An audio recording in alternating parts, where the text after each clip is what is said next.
안녕하세요. 발달장애 학생의 의사소통 능력 증진하기 두 번째 강의 시간입니다. 이번 강의에서 소개해드릴 강화된 환경중심 언어 중재는 의사소통을 촉진하기 위해서 활발히 연구가 진행되고 있는 자연적 중재 방법 중 하나입니다. 첫 번째 동영상 강의에서 말씀드렸듯이 자연적 중재는 일상생활에서 아동에게 의미 있는 의사소통, 상대방과의 상호작용을 통해서 자연스러운 강화를 사용하는 것으로 전통적 언어 중재의 제한점을 보완할 수 있다는 장점이 있습니다. 실제 언어가 사용되는 일상 환경에서 충분한 의사소통의 기회를 제공하도록 환경을 좀 더 구조적으로 효율적으로 조절하고 아동의 의사소통 시도나 행동에 반응적으로 상호작용해서 보다 구조적이고 적극적으로 의사소통 능력을 촉진하기 위해 수정된 환경중심 언어 중재라고 볼 수 있습니다. 강의 순서는 이와 같습니다. 강화된 환경중심 언어 중재에 대해 전반적으로 소개하고 협력적 접근을 통한 교실 중심 언어 중재 적용에 대해서 살펴보도록 하겠습니다. 강화된 환경중심 언어 중재는 1993년에 카이저가 제안한 것인데요. 아동의 언어를 촉진하기 위해 물리적인 환경을 조절을 하고 아동의 의사소통 행동에 반응적으로 상호작용을 해야 하고요. 기능적인 맥락에서 언어를 습득해서 사용할 수 있도록 촉진하는 전략입니다. 특정 아동의 의사소통 목표에 맞게 체계적으로 구조화된 중재를 제공할 수 있다는 장점이 있습니다. 즉, 강화된 환경중심 언어 중재는 기존의 환경중심 언어 중재의 제한점을 보완하고 더 넓은 의미의 의사소통 능력의 확장과 일반화를 위하여 개발된 중재 절차입니다. 강화된 환경중심 언어 중재를 그림으로 간략하게 이렇게 제시를 할 수가 있는데요. 환경중심 언어 중재를 사용하되 환경중심 언어 중재보다 의사소통의 기회를 더 많이 가질 수 있도록 효율적으로 환경을 조절하고 반응적으로 상호작용할 수 있도록 구성되어 있습니다. 그림 1에 제시된 바와 같이 환경중심 의사소통 중재 전략들 그리고 반응적 상호작용, 환경 조절 이와 같은 세 가지 구성 요소로 구성되어 있습니다. 강화된 환경중심 언어 중재 전략 및 절차를 살펴보도록 하겠습니다. 강화된 환경중심 언어 중재 전략은 세 가지 요소로 구성이 되어 있습니다. 먼저 언어 촉진을 위한 물리적 상황을 제공하는 환경 조절 전략입니다. 의사소통이 이루어지는 상황이 될 수 있도록 아동에게 흥미있는 어떤 활동물, 자료를 제공을 하거나 아동이 도움이 필요로 하는 상황을 만들거나 아동에게 필요한 것보다 불충분한 자료를 제공하고 조금 더 요청을 하게끔 한다거나 진행되고 있는 활동에 있어서 중요한 부분을 빠뜨려서 그것에 대해서 요청할 수 있게끔 한다거나 아니면 아동이 예측하지 못한 상황을 만드는 등으로 여러 가지 환경을 구성을 할 수 있고요. 두 번째는 반응적 상호작용 전략으로 이것은 언어학습을 위한 대화적 기초를 제공하는 요소가 됩니다. 공동 관심을 형성하고 아동의 주도를 따르고 상호적 주고받기를 하도록 이끌게 되는 것이고요. 환경중심 언어 중재 전략 으로는 첫 번째 강의 시간에 살펴봤듯이 아동 중심의 시범, 요구 모델 기법, 시간 지연 기법, 우발 교수와 같은 이런 다양한 방법으로 언어를 촉진하게 됩니다. 아동에게 의사소통 기회를 가능한 많이 제공하기 위해서 아동이 선호하는 활동이나 자료를 중심으로 환경조절 전략에 따라서 활동이나 놀이 상황을 계획하게 됩니다. 먼저 활동 자료를 선택하고 일과를 조절을 한다는 것은 아동 발달 수준의 선호도 그리고 아동 능력에 적합 접해서 일과 중에 사용할 수 있는 활동 자료를 이제 선택을 해야 할 것이고요. 그리고 모든 일과 중에서 기능적인 의사소통이 이루어질 수 있도록 기회들을 마련을 해야 합니다. 또한 참여를 촉진하고 행동을 지원하는 측면에 있어서는 아동의 흥미를 예측해서 활동 자료를 바꿔주는 등의 방법으로 참여를 촉진할 수 있고요. 또한 아동이 적절한 반응을 보일 때는 긍정적인 행동, 긍정적인 칭찬을 통해서 지속적으로 아동의 반응을 이끌어내도록 해야 합니다. 아동이 의사소통할 기회를 많이 제공하기 위해서 여러 가지 상황들을 만들 수 있는 전략 6가지를 여기서 제시를 하고 있는데요. 아동에게 흥미를 보이는 자료를 제시를 하고 또 이제 아동이 도움이 필요로 하는 상황, 뭐 예를 들어서 아이가 원하는 것을 손에 닿지 않는 위치에 갖다 놓는다거나 혹은 도움이 필요해서 뭔가를 조작을 해야 되는 상황을 만든다거나 그렇게도 환경을 구성할 수 있을 것이고요.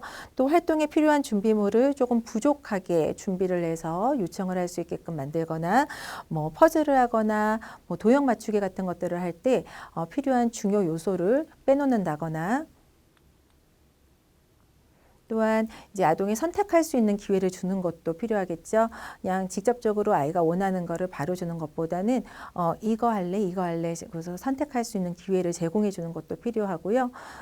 또 예측하지 못한 그 우스운 상황들을 만드는 것도 효과적인 전략입니다.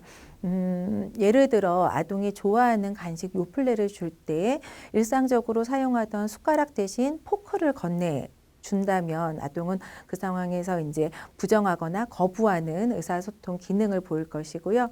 아이의 손이 닿지 않는 곳에 숟가락 놓여 있는 숟가락을 가리키면서 여기 있네, 여기 숟가락 있네라고 도움을 요청하게끔 아동에게 이제 그 요구 반응을 이끌어낼 수도 있을 것이고요.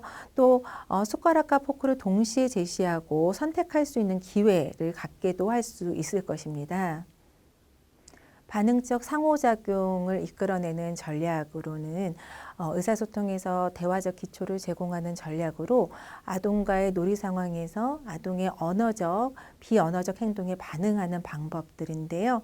먼저 아동이 흥미있어하는 관심을 가진 대상에 같이 관심을 가지면서 공동 관심을 형성하고 또한 아동을 잘 관찰하고 나서 아동의 주도를 따라가 줄 수 있어야 되고요. 또 아동이 표현하는 긍정적인 감정 표현에 대해서 같이 정서를 일치시켜 주는 것, 그리고 이제 교대로 주고받으면서 사물이나 대화를 언어적인 행동을 주고받으면서 상호적인 주고받기를 통해서 아동의 그 반응을 적절하게 이끌어낼 수 있습니다. 또한 반응을 기다려주고 목표 수준이나 의도의 적절한 언어 행동을 제공을 해주는 것도 필요한데요. 이때는 이제 아동이 말하는 것에 대해서 이제 확장을 시켜주거나 확대를 시켜주거나 이것은 아동이 말하는 발화 구조나 문장 구조는 유지하면서 보다 좀 더 길게 표현을 다시 말해주는 것입니다. 뭐 분리 및 합성이라는 이제 언어를 촉진해주는 방법은 이제 내용은 그대로 유지를 하면서 문장을 짧게 끊었다가 길게 만들었다가 이렇게 해주는 건데 예를 들어서 아이가 뭐 빵빵 차 가 뭐 이렇게 얘기를 하면 빵빵 차가 가 빨리 가 차가 빨리 가 이런 식으로 아이가 표현한 것들을 조금 더 분리했다가 길게 늘렸다가 만들어주는 것으로 아동의 언어적인 반응을 이끌어내주는 방법이고요. 또한 문장을 재구성을 해줄 수가 있는데 이것은 문장의 내용은 유지한 채 이제 형태적인 구문적인 내용, 구문적인 형태를 재구성하는 겁니다. 뭐 예를 들어서 형이 나 때렸어 하고 말하면 너 형한테 맞았어 이런 식으로 내용은 그대로 유지를 하되 구문적인 형태를 바꿔주는 것이고요. 반응적인 피드백 그리고 칭찬을 적절하게 해주는 것도 아동의 반응을 이끌어내고 상호작용하는 데 굉장히 도움이 되고요. 그리고 적절하게 시범을 보일 때는 혼잣말 기법, 평행발화 기법을 적절하게 사용해 주는 것이 좋습니다. 혼잣말 기법은 이제 성인의 입장에서 이야기를 하는 거고요. 평행적 발화 기법은 성인이 말을 하되 아동의 입장에서 아동이 할 법한 표현으로 시범을 보여주는 것을 말합니다. 음, 환경중심 언어 중재 전략은 기능적인 문맥에서 언어 산출을 촉진하기 위한 전략인데 첫 번째 동영상 강의에서 자세하게 살펴봤기에 넘어가겠습니다. 그 먼저 이것은 이제 강화된 환경중심 언어 중재 절차에 대해서 이렇게 그림으로 나타낸 것인데요. 먼저 아동이 활동에 참여하기 전에 아동에게 이제 적합하고 흥미로운 환경을 조성을 해서 아동이 하고 싶어하는 활동을 선택하도록 유도를 해야 합니다. 만약에 한 10초 정도 후에도 선택을 하지 않으면 뭐 하고 놀까 하고 묻고 이제 장난감을 조작하거나 준비되어 있는 활동물을 뭔가를 이렇게 시범을 보이면서 언어적 촉진을 제공해서 활동을 시작하도록 유도를 하죠. 아동이 활동을 시작하면 이제 중재자는 아동이 선택한 활동에 공동 관심을 같이 형성을 해줍니다. 아동이 공동 관심을 형성하는 데 어려움을 보이면 이름을 불러서 주의를 환기시키거나 지금 하고 있는 활동물을 가까이에서 보여주거나 아니면 다른 흥미로운 어떤 활동물을 제시하는 등 이제 공동 관심 형성을 하기 위해서 언어적인 촉구 또 신체적인 촉구를 제공해 주는 것이 필요하겠습니다. 공동 관심을 형성한 이후에는 이제 아동의 주도에 따라서 활동이 진행되게 되는데 이제 활동물 혹은 장난감을 주고받으면서 반응적으로 상호작용하며 아동의 반응에 따라 각 상황에 적절하게 이제 언어적인 촉진과 절차를 진행해서 적용할 수 있겠습니다. 다음으로 강화된 환경 중심 언어 중재 연구와 결과에 대해서 살펴보도록 하겠습니다.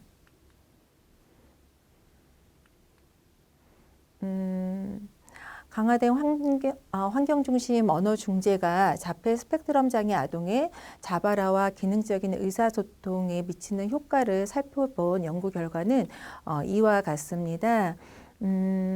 연구 대상 모두 중재 전 기초선에서는 매우 제한된 의사소통 기능을 보이고 낮은 수준의 자발화를 산출했지만 중재 적용 이후에 자발화 그리고 기능적인 의사소통이 유형별로 증가를 했고 특히 자발적인 발화에서 시작 발화와 반응 발화의 빈도가 증가하는 양상을 보였습니다.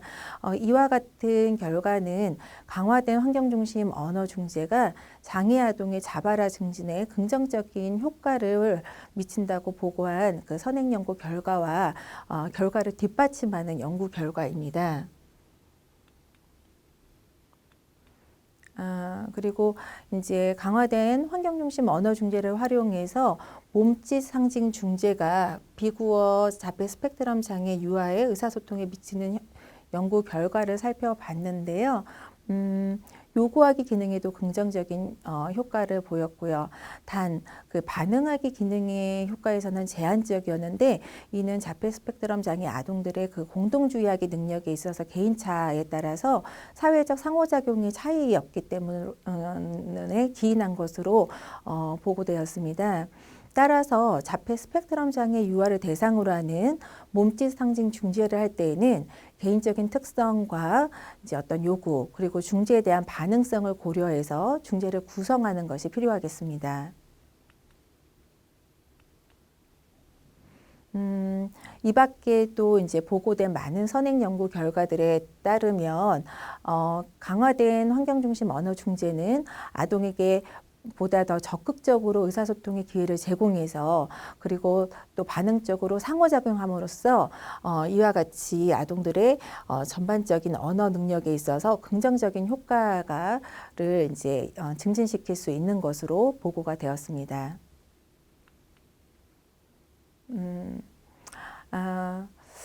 강화된 환경중심 언어 중재를 활용해서 협력적 접근을 통한 교실 중심 언어 중재에 대해서 한번 살펴보도록 할 건데요. 장애 아동에게 일상과 분리되지 않은 자연스럽고 규칙적인 하루 일과 혹은 교육과정 활동 안에서 발달과 변화를 이끌어내는 것이 바람직합니다. 이를 위해서 활동 중심 교수나 삽입 학습 등 이러한 실제를 반영하는 여러 가지 교수 방법들이 있는데요. 의사소통을 위한 중재에서도 교실 내 활동을 중심으로 전체 일과 중에서 장애아동의 개별적인 언어 목표를 반영하는 것이 필요합니다. 교실 중심 언어 중재는 학생의 자연스러운 일상에서 기능적인 언어 사용의 기회를 제공해서 보다 의미 있는 의사소통 능력을 기를 수 있다는 점에서 의의가 있겠습니다. 협력적 접근을 통한 교실 중심 언어 중재에서 이루어지는 프로그램의 형태를 살펴보면 언어 중재팀이 이제 일반 학급 교사 혹은 특수교사와 함께 가르치는 팀 접근의 형태가 있을 수 있고요. 치료교육 교사가 학교 기관에서 아동을 1대1로 교실 중심 중재하는 개별 지도의 형태가 있을 수도 있고요. 치료교육 교사가 일반 학급 교사 혹은 특수교사에게 자문을 하는 형태로 이렇게 진행이 될 수도 있습니다.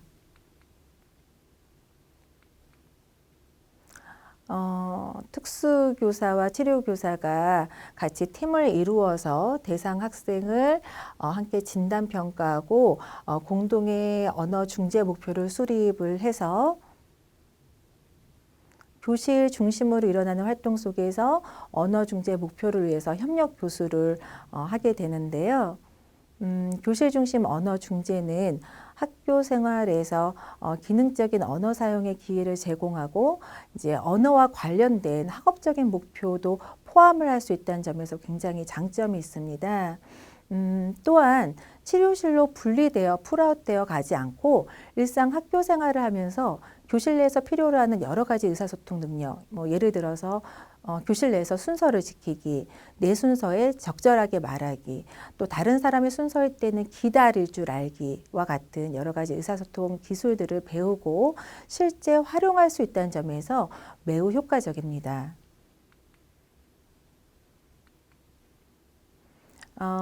교실 중심 언어 중재 목표를 작성을 할 때 점검해야 될 사항인데요. 이제 교사와 또 또래와 상호작용 능력이 증진될 수 있는지 여부를 살펴봐야 될 것이고요.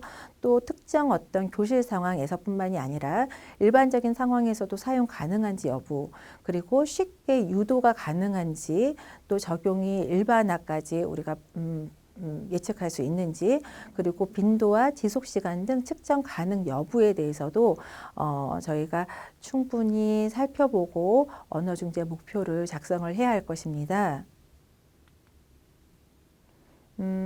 협력적 교실 중심 언어 중재 절차를 이렇게 표로 나타내 보았는데요. 먼저 교사 교육을 통해서 이제 협력 훈련 그리고 언어 중재 전략을 이제 교수하고 훈련하게 되고요. 그리고 협력적으로 이제 협력적 진단을 실시해서 대상자의 이제 의사소통 능력이나 언어 능력을 제대로 파악을 한 이후에 이제 IP를 구성을 해서 언어 교과 영역과 언어 치료 교육의 목표를 통합해서 개별화된 교육 목표를 수립을 하게 됩니다. 그리고 나서 이제 교실에서 교실 중심의 언어 중재가 진행이 되고요. 그 이후에는 이제 피드백을 통해서 협력적 교실 중심의 언어 중재가 준비되고 실행되고 평가되는 그 전체적인 과정에 대해서 모니터링하고 그 이후에 또 중재를 위해서 피드백을 제공하는 이와 같은 절차에 따라서 협력적 교실 중심 언어 중재가 진행됩니다. 이에 관한 중재 연구를 살펴볼 건데요. 특수교사와 치료교사 간 협력적 접근을 통해 교실 중심 언어 중재를 실시한 연구 결과를 살펴보면 이와 같이 긍정적인 결과들을 보고하고 있습니다. 이 연구는 분리된 치료실이 아니라 자연스러운 교실 내 활동을 중심으로 장애 아동의 그 의사소통 목표를 위해서 특수교사와 치료교사 간의 협력을 통해서 교실 중심 언어 중재를 실시한 것인데요. 이는 선행 연구들에서 제시한 교사와 치료교사 간의 협력 그리고 교실 중심 언어 중재 이론들을 실제 국내 특수학교 상황에 적용시켜서 그 효과를 이렇게 입증했다는 데 의의가 있습니다.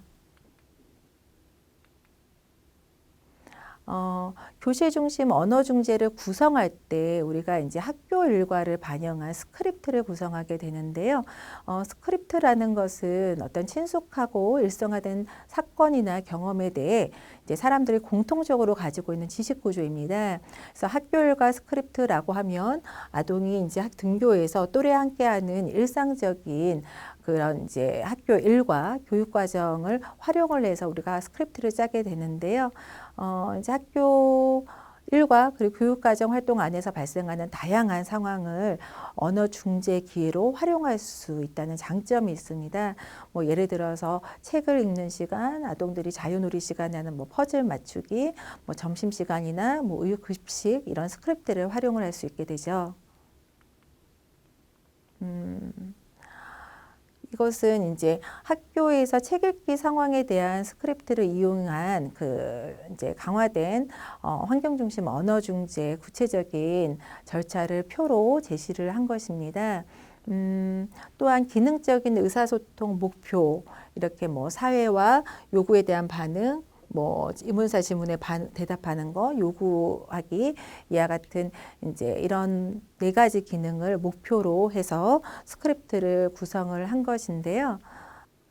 교실에 들어오기, 책 선택하기, 책 읽기 각각의 활동 상황에서 아동이 의사소통을 보다 더 많이 할 수 있는 기회를 가질 수 있게끔 의도적으로 사물을 배치하거나 상황을 조성하여 어떤 요구하기 기능을 이끌어내고 아동이 반응을 할 때까지 시간 지연을 하거나 뭐 혹은 아동이 예측하지 못하는 상황을 만들어서 도움을 요청해서 이런 이제 의사소통의 기회를 제공할 수 있도록 활동 상황을 조절해서 이와 같이 스크립트를 만들 수 있습니다. 참고 문헌은 이와 같습니다. 이상으로 강화된 환경중심 언어중재에 대한 강의를 마치겠습니다. 학생에게 의사소통 기회를 다양하게 제공하고 반응을 촉진해 줄 수 있도록 학생들의 의사소통 환경을 조절하고 다양한 전략들을 활용해 보시기 바랍니다. 여러분들께 도움되는 시간이 되셨기를 바랍니다.